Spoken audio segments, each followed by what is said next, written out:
Good day, Sydney. This is 2SLH. It's 6 a.m. on the 25th of June, 1968. Wake up, Sydney. It's a cool 81 degrees out there, and humidity is down to 15 degrees. Nice breeze off the harbour. Good day for sharks. This is Nigel Hayham, and thanks to Flesh's Beer, we'll start the day with... Ba-ba-ba-ba. Bloody Australia.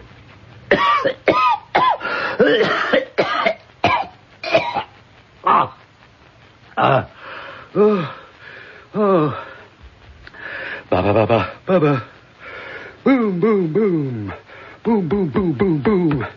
Crank start the old heart. Boom, boom. If you don't have enough passion, your heart will attack you. Shakespeare. Oh.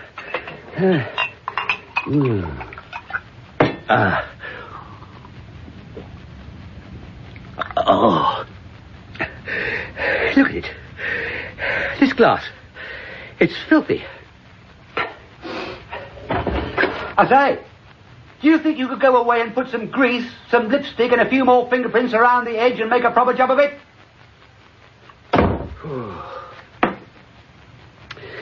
Drink. It's something to do with your hands. I used to fiddle with the lapel on my jacket all the time. George said, for God's sake, stop doing that. It's very distracting to the audience. Put your hands in your pockets or something. Put your hands in your pockets. Doesn't look so good with the shakes. Where's my book of yellowing press cuttings? Ah, yes. Now then. Tony Flipping Kids Hancock shoots to star billing in his first outing with the Archie team. This man is funny. A slick script and smooth production marks this a winter winner as usual. Verdict, flippin' fine. Well, it's better than he looks like a St. Bernard who's lost his keg in a snowdrift.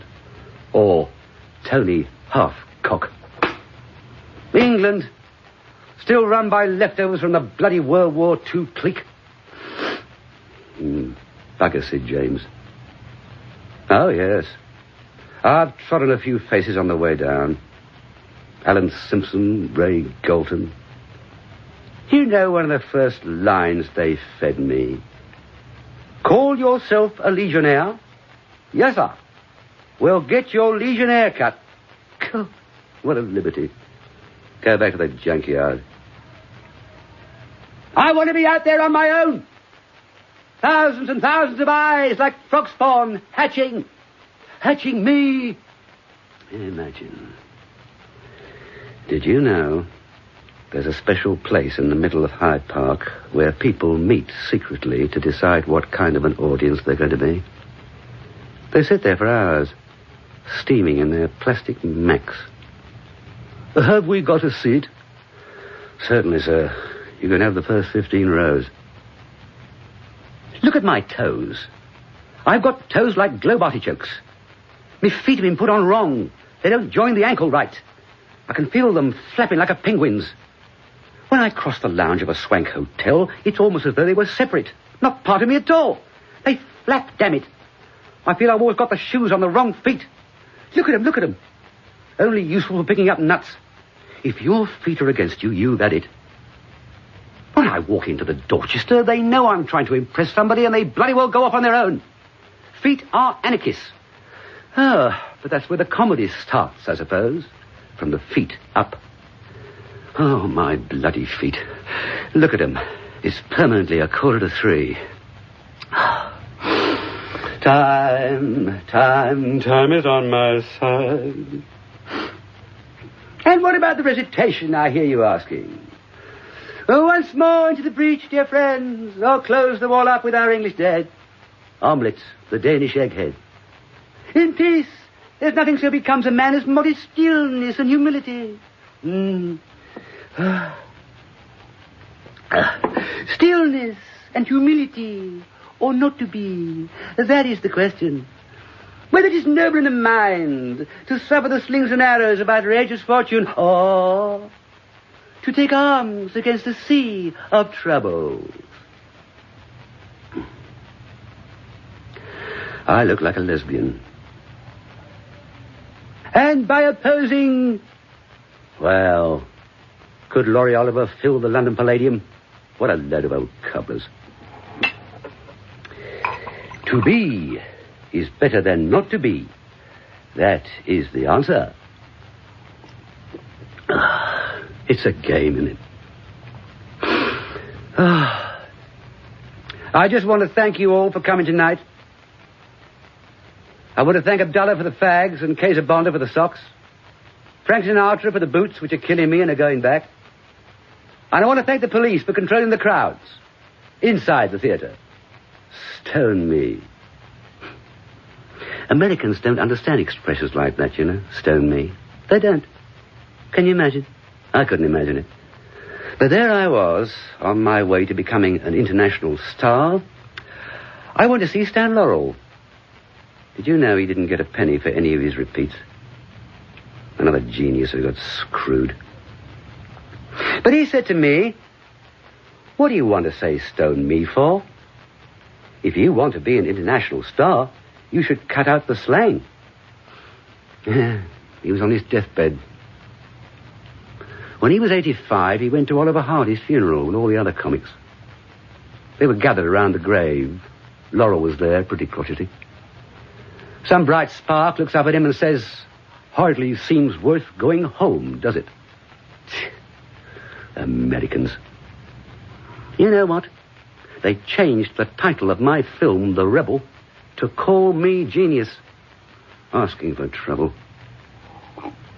Why are you destroying yourself, Mr. Hancock?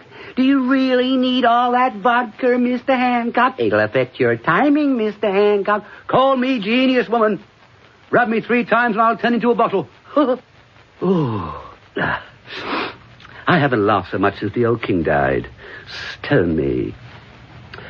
What is laughter? The one thing that separates man from beast, said Dr. Johnson, who'd never heard of hyenas. And what do they laugh about? Death. Remember George V? Oh, yes. When he was on his deathbed, they said to him, you get better, we'll take you to Bognor to recuperate. Bugger Bognor, he said, and snuffed it. I performed there, you know. Windsor Castle. A private viewing. By invitation. One clap, the whole show. A one-handed clap, lightly on the end of a crossed knee. Hello, hello, hello. I said, my goodness, you must be the person who got my blood transfusion. What a collection, eh? Dear, oh dear. Laughter. What is it? A language. The language of laughter. All in Desperanto. But I made it. What did I make? Hancock, it's Tony Hancock. Go on, Tony, say something funny. Hundreds of people who think you're a taxi. Oh. Yeah. I can see it now, plain as eggs. A jar of dusty daffs and a rough-hewn stone bearing the legend, he came, he went, and in between, nothing. Hardly an inspiration for future manufacturers of Tony Hancock loincloths. This is your life. A slim volume indeed. Oh. Oh,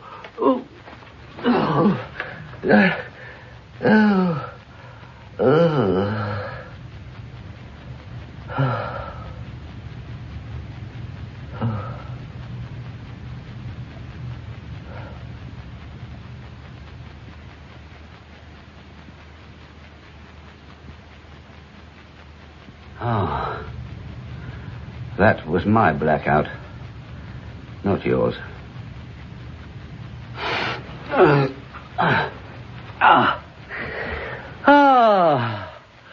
What is man?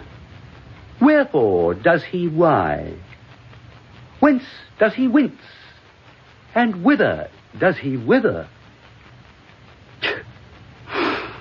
An archaeologist, a geologist, that should have been it. A job where you can trace things back to their origins, where you can get to the roots of things. But no. Mr. Show Business, born in a trunk, will now regale you with a little lightly exaggerated but teasingly tawdry tale of his initiation into the world of the farcer, the motley fool, the chaffing japer, the wearer of the cap and bells, the equivoque, the calembour, the scintillating jokesmith and jesting witworm who sets the table in a roar and lays them in the aisles. Arr, Jim Lad, arr. Vogue la galère. Vive la bagatelle. Arr, arr. I shall skip my gory genesis and let the camera lingeringly pan into my first memory. With huge globs of Vaseline liberally daubed round the edge of the lens to indicate the passage of time. Jack Hancock, my father, carrying a tall spiral-shaped laundry basket. He hails a cab. We all get inside. Suddenly, Jack flips the lid off it and says to me in a stage whisper, "It's gone again." It hasn't, has it? I'm nudged and prompted to say in mock alarm, "It has," says Jack. "Quick, get the flute and play it, otherwise we'll never get it back in the basket." The driver goes white and tries to keep his eyes on the road and look around the cab at the same time. Finally, he pulls up. "Either you get that snake into the basket or we don't budge another inch." It takes a long time for my dad to convince the driver that there's no snake. No snake. Or was there? Oh. I was a spunky lad. Oh, yes. There was a snake in the garden, all right. No more now. Of course there's more now. More where it all comes from. Hancock, ring your wives. Ring Cecily. Ring Freddie. Sorry. I beat Cecily. I beat up Freddie. I beat her down. The snake in the crotch. What on earth is it all about? Look at my body. You're all bleeding mad. All of you. Arms, legs, biceps, bicuspids. Look at the way you dress. A man of your build. I'm not a man of my build. And where's that book? Ah, yes, here we are. A clown is essentially a solitary man.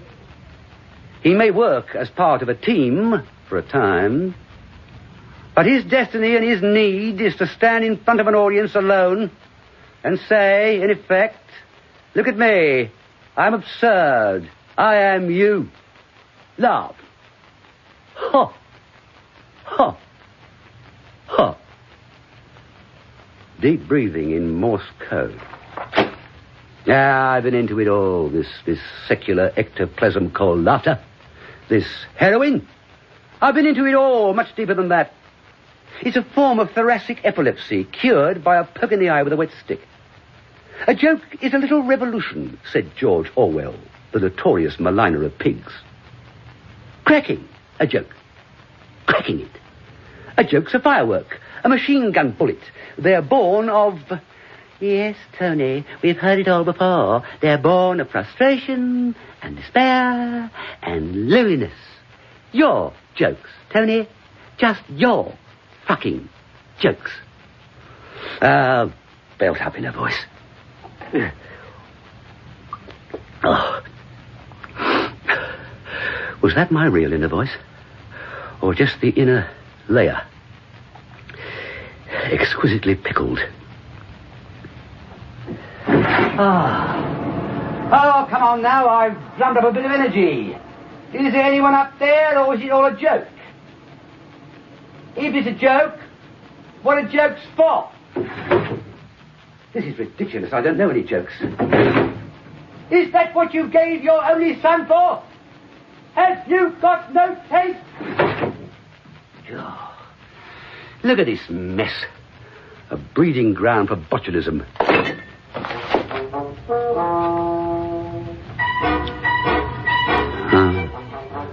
Welcome back to 23 Railway Cuttings, East Cheam.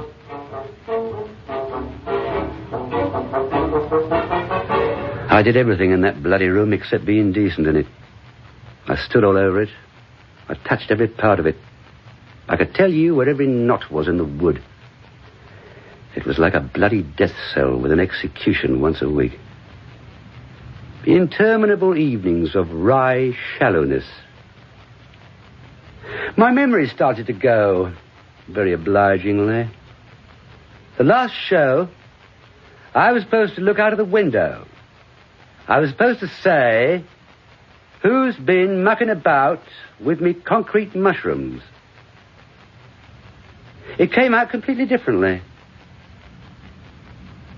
Who's been mucking about with me cardboard nutmegs? Tony, do have a look at this. This is absolutely amazing. Look, do read it. The Fish and Chip Shop Proprietors Association, no less, have just written to the DG, complaining that they don't do any business on Friday nights when Hancock goes out. And would we change the transmission day? Isn't that priceless? The entire country, Tony, stays in on Friday nights. There's a curfew. Simply everyone is locked up at home, chuckling and cackling. Look. Now, that is what you call having an impact. I said, that's wonderful. The director of light entertainment showed the letter to everyone else in the canteen. I thought to myself, what's he trying to tell me? What's the subplot? He's trying to tell me that according to his tuppenny-halfpenny lights, in his little world of 40 million armchairs and 40 million flickering goldfish bowls, I'm God. Then he came back and said as much. You're God, Tony. You better believe it. Students of comparative religion will tell you that various parties have been God before and have come unstuck with varying degrees of stickiness. Where will the director of light entertainment be when it comes to clearing up the mess? Will he stand up and be counted? Or will he deny me thrice and end up like St. Peter, crucified upside down so that the whole world could see his bump?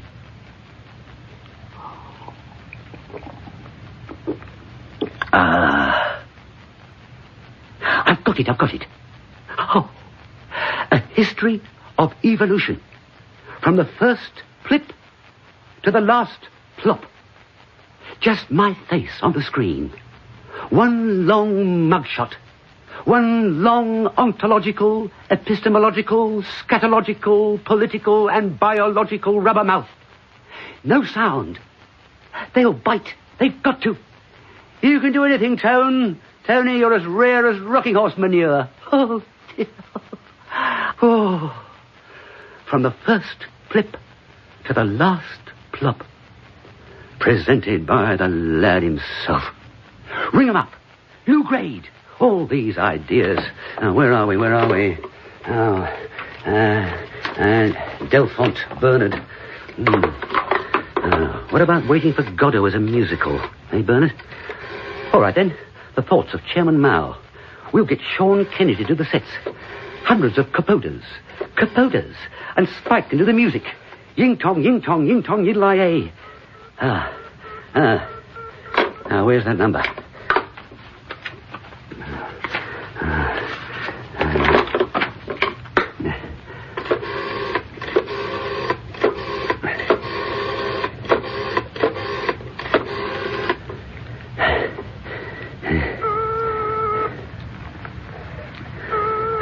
Come on. Lou Grade's office. Tony Hancock.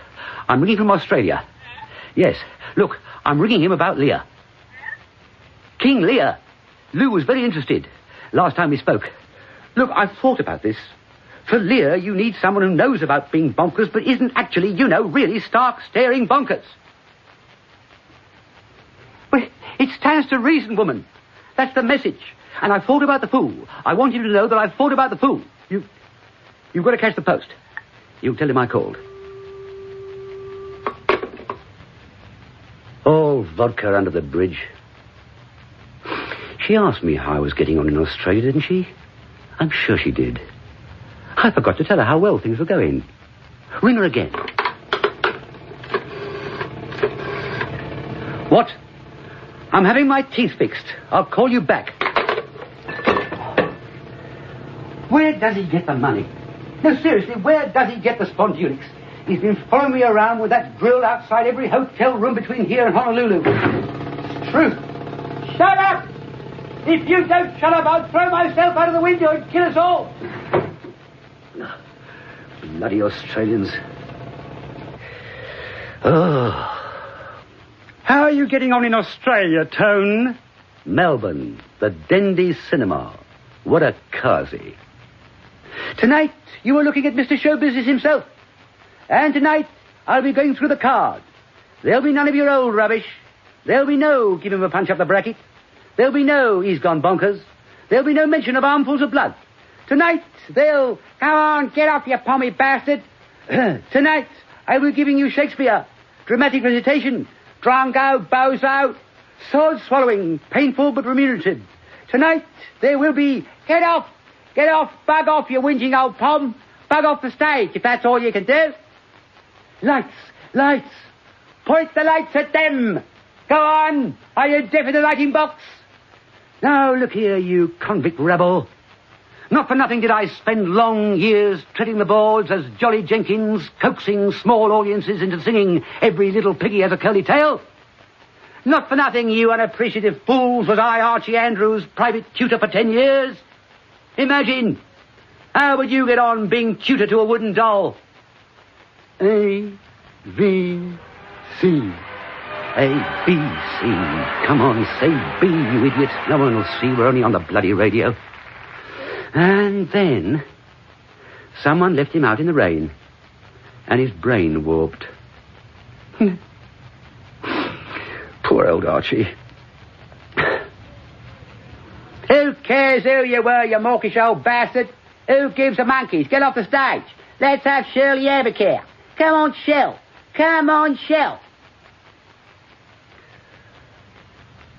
Ladies and gentlemen, as I was saying when I fell off the stage, to absent friends, chickadee snitch, and some of them long remain so. Wake up!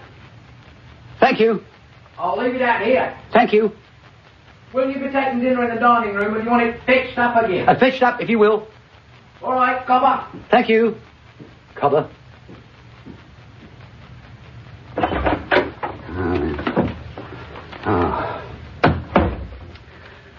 What have we here? Oh, what a wonderful thing it is to have an agent. Now, what illuminated message is yearning to break forth from this recent occult dispatch from my agent in Blighty yonder? A cheque for 12 guineas. A compliment slip. And, 'tis a clipping from that mighty Cerberus, the Manchester Guardian. All we get is some tired clowning. The well-known turns of the recent poor years of Hancock. The mock Churchillian and pseudo-Shakespearean. Compare and stand-up comic is his least effective role. I suppose it is some personal ambition that he is determined to fulfill. Remembering his teamwork with Sid James, with those scripts by Ray Galton and Alan Simpson, and even thinking of his very funny egg commercials with Mrs. Cravat, it is extremely hard to see why he should continue in this particular form of suicide. It's the lad himself.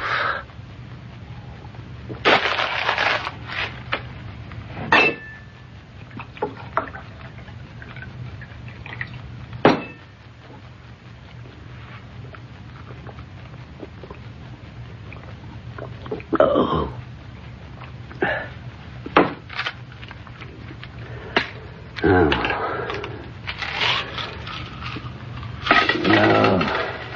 Make it worse, God. Go on, show a leg. Make it worse.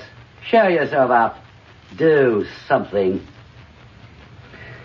Time for your pills, Mr. Hancock. Any last requests, Mr. Hancock, before we... Yes, Warden. Yes, thank you very much. How kind. I'd like to sing a song, if I may. It's called 443,623 green bottles hanging on the wall. I'm funny. I'm not funny. I'm funny.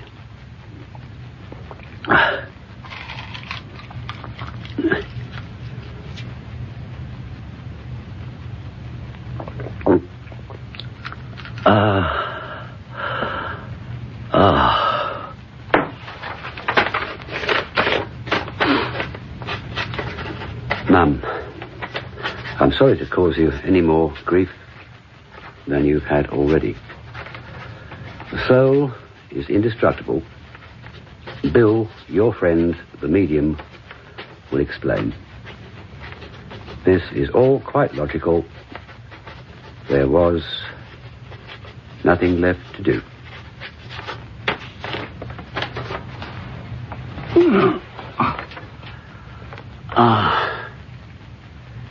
Do you know, I feel strangely cleansed. I'm bursting out all over. Draw the curtains. Rise and shine. Jesus, Mary and Joseph, and the Trinity Tiller girls.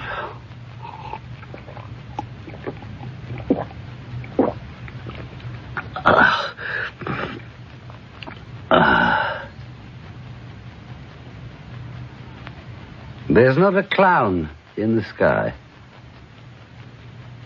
Blackout. That was mine. That was mine. That was mine. That was mine.